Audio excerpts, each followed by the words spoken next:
جوہری مذاکرات کرنے ہیں تو پہلے ابنائے ہرمز کھولو، ناکہ بندی ختم کرو۔ جنگ کے خاتمے کے لیے ایران کی نئی تجاویز، پروپوزل پاکستان کے ذریعے واشنگٹن کو موصول۔ امریکی میڈیا ایکزیوس کی رپورٹ کے مطابق معاہدے کے لیے ایران کی امریکہ کو ہرمز کھولنے، ناکہ بندی ختم کرنے اور جوہری معاملے کو بعد کے مرحلے تک ملتوی کرنے کی تجاویز پیش کی گئیں۔ ٹرمپ کا کہنا ہے کہ امید ہے ایران دانش مندی کا مظاہرہ کرے گا۔ ایران کا افزودہ یورینیم کا معاملہ مذاکرات کا حصہ ہے، ہم اسے حاصل کریں گے۔ ترجمان وائٹ ہاؤس کے مطابق کوئی بھی معاہدہ امریکی مفاد کو دیکھ کر کیا جائے گا۔ روس وہ سب کچھ کرے گا جو ایران اور خطے کے دیگر ممالک کے مفاد میں ہو۔ روسی صدر ولادیمیر پوٹن کی ایرانی وزیر خارجہ کو یقین دہانی۔ ایرانی وزیر خارجہ عباس اراغچی نے سینٹ پیٹرز برگ میں روسی صدر سے ملاقات کی۔ روسی صدر نے کہا کہ انہیں ایران کے سپریم لیڈر کا پیغام ملا ہے، امید ہے ایرانی عوام اس مشکل دور سے گزر جائیں گے اور امن قائم ہوگا۔ روس ایران کے ساتھ اسٹریٹجک تعلقات جاری رکھنے کا ارادہ رکھتا ہے۔ عباس اراغچی نے ایران کی حمایت پر روس اور صدر پوٹن کا شکریہ ادا کیا۔ اس سے قبل میڈیا سے بات چیت کرتے ہوئے عباس اراغچی کا کہنا تھا کہ امریکہ کا غلط طرز عمل مذاکرات کی کامیابی میں سب سے بڑی رکاوٹ ہے۔ وائٹ ہاؤس کے عشائیے میں فائرنگ کرنے والے کال ایلن کا تہلکہ خیز بیان میں کہا گیا ہے کہ میں اس بات کی مزید اجازت نہیں دے سکتا کہ کوئی پیڈوفائل، ریپسٹ اور غدار اپنے جرائم سے میرے ہاتھ رنگے۔ ٹرمپ نے کال ایلن کے الزامات مسترد کر دیے۔ ایک انٹرویو کے دوران ٹرمپ سے حملہ آور کے الزام پر جواب طلب کیا گیا تو ٹرمپ نے اپنی روایتی بد تہذیبی اپناتے ہوئے جواب دیا کہ میڈیا کو ایک ذہنی مریض کے مینیفیسٹو کے اقتباسات پڑھنے پر شرم آنی چاہیے۔ دعویٰ کیا کہ وہ ایسے تمام الزامات سے مکمل طور پر بری ہو چکے ہیں اور ان کا ان باتوں سے کوئی تعلق نہیں۔ وفاقی آئینی عدالت کا حکومت کو بڑا relief, passport and immigration rules کی کالعدم شدہ دفعات بحال کر دیں۔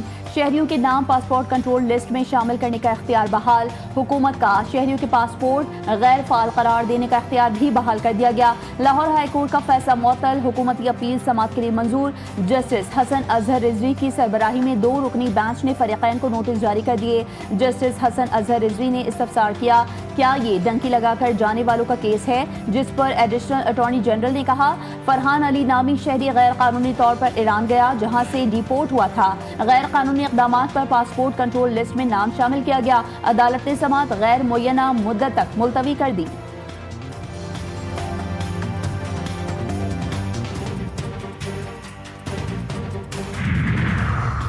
پاکستان کی قیادت قابل احترام، ٹرمپ نے ایک بار پھر تعریفوں کے پل باندھ دیے۔ پاکستان کی عسکری اور سیاسی قیادت کو سراہتے ہوئے کہا کہ فیلڈ مارشل عاصم منیر اور وزیر اعظم شہباز شریف دونوں باصلاحیت اور قابل احترام شخصیات ہیں۔ دعویٰ کیا کہ دنیا بھر میں 8 ممکنہ جنگیں رکوائیں جن میں بھارت اور پاکستان کے درمیان بڑھتی ہوئی کشیدگی بھی شامل تھی۔ پاک بھارت جنگ کے دوران 11 طیارے تباہ ہوئے۔ بروقت سفارتی مداخلت کے باعث بڑے پیمانے پر جانی نقصان سے بچاؤ ممکن ہوا۔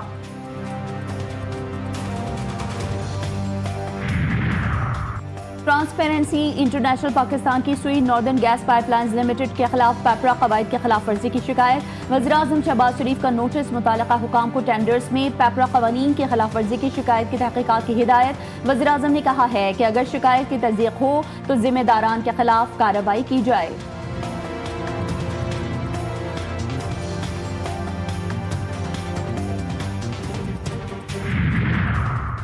وزیر اعظم کا پاکستان میں قیمتی پتھروں کی کان کنی اور پروسیسنگ کے عالمی معیار سے ہم آہنگی اور برآمدات میں اضافے کا عزم۔ شہباز شریف کی زیر صدارت ملک میں 3 سینٹر آف ایکسلنس کے قیام پر جائزہ اجلاس۔ وزیر اعظم کا کہنا تھا کہ پاکستان کو اللہ تعالیٰ نے قیمتی پتھروں سمیت قدرتی وسائل کی دولت سے مالا مال کیا۔ یہ ایک ایسا شعبہ ہے جس میں مقامی وسائل سے برآمدات میں اضافہ کیا جا سکتا ہے۔ اسلام آباد میں تجاوزات کے خلاف بلا امتیاز آپریشن میرٹ اور ایوب چوک کے قریب گرین بیلٹ پر قائم ایف سی کے کیمپس کو مسمار کر دیا گیا ہے۔ وزیر داخلہ محسن نقوی نے خود آپریشن کی نگرانی کی، کہا کہ اسلام آباد میں بلا تفریق تجاوزات کے خلاف آپریشن جاری رہے گا۔ ایف سی کیمپ آفس کے لیے متبادل قانونی جگہ فراہم کی جائے گی۔ تجاوزات اور قبضہ مافیا کے خلاف 0 ٹالرنس پالیسی ہے۔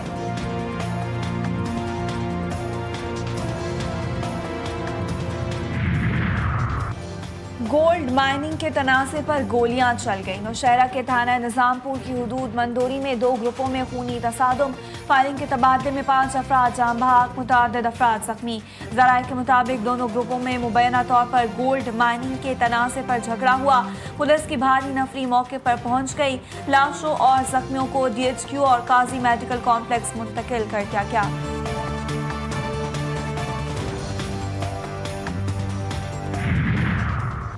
کراچی میں اسٹریٹ کرائم بے قابو، منظور کالونی میں مکان کے باہر کھڑے 3 افراد کو ڈاکوؤں نے لوٹ لیا۔ CCTV فوٹیج GTV نیوز نے حاصل کری۔ ڈاکو نے شہریوں سے موبائل فونز چھین لیے، بآسانی فرار۔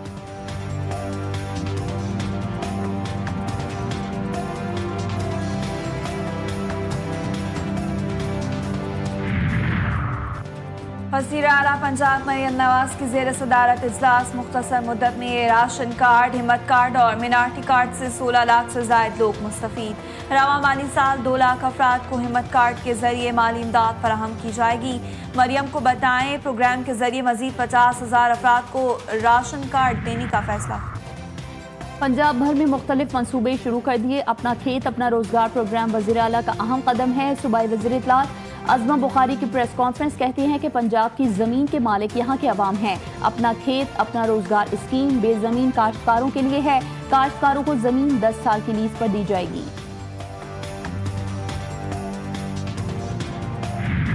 اور پاکستان سپر لیگ کے گروپ مرحلے کا سنسنی خیز اختتام۔ پلے آف مرحلے کے لیے 4 ٹیموں کا ہو گیا انتخاب۔ PSL کوالیفائر میں کل پشاور زلمی اور اسلام آباد یونائیٹڈ کی ٹیمیں ٹکرائیں گی۔ فاتح ٹیم فائنل میں پہنچ جائے گی۔